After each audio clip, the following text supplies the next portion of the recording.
ഈശോ മിശിഹായിക്ക് സ്തുതിയായിരിക്കട്ടെ.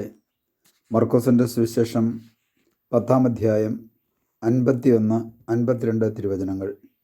യേശു ചോദിച്ചു, ഞാൻ നിനക്ക് വേണ്ടി എന്ത് ചെയ്യണമെന്നാണ് നീ ആഗ്രഹിക്കുന്നത്? അന്ധൻ അവനോട് പറഞ്ഞു, ഗുരു, എനിക്ക് കാഴ്ച വീണ്ടും കിട്ടണം. യേശു പറഞ്ഞു, നീ പൊയ്ക്കൊള്ളുക, നിന്റെ വിശ്വാസം നിന്നെ രക്ഷിച്ചിരിക്കുന്നു. തൽക്ഷണം അവന് കാഴ്ച ലഭിച്ചു. അവൻ യേശുവിനെ അനുഗമിച്ചു. മിശിഹായിൽ സ്നേഹം നിറഞ്ഞ സഹോദരങ്ങളെ, ഇന്ന് പലപ്പോഴും ആത്മീയമായി അന്ധത ബാധിച്ച നമ്മുടെ ഓരോരുത്തരുടെയും കണ്ണുകൾ തുറക്കപ്പെടേണ്ടതുണ്ട്.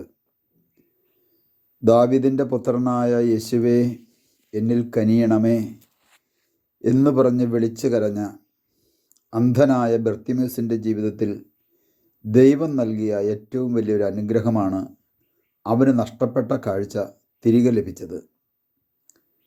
പ്രിയ സഹോദരങ്ങളെ, നമ്മുടെ ഓരോരുത്തരുടെയും ജീവിതത്തിൽ ഇന്ന് കാഴ്ചയുണ്ട്. പക്ഷേ ആന്തരികമായ കാഴ്ച പലപ്പോഴും നമുക്ക് നഷ്ടപ്പെട്ടിരിക്കുന്നു. നമുക്ക് തുറന്നു കിട്ടേണ്ടത് ആന്തരികമായ കാഴ്ചയാണ്.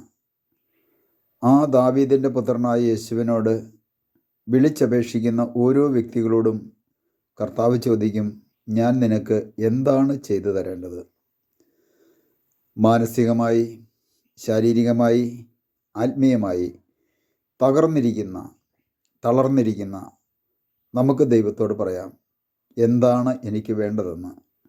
കടബാധ്യതയാൽ, രോഗപീഠയാൽ, മറ്റുള്ളവരുടെ മാറ്റി നിർത്തലുകളാൽ, ഒറ്റപ്പെടുത്തലുകളാൽ വിഷമിക്കുന്ന ഓരോ വ്യക്തിക്കും യേശുവിനോട് പറയാം, എൻ്റെ പ്രശ്നം ഇന്നതാണ്, എന്നിൽ കനിയണമേ എന്ന്.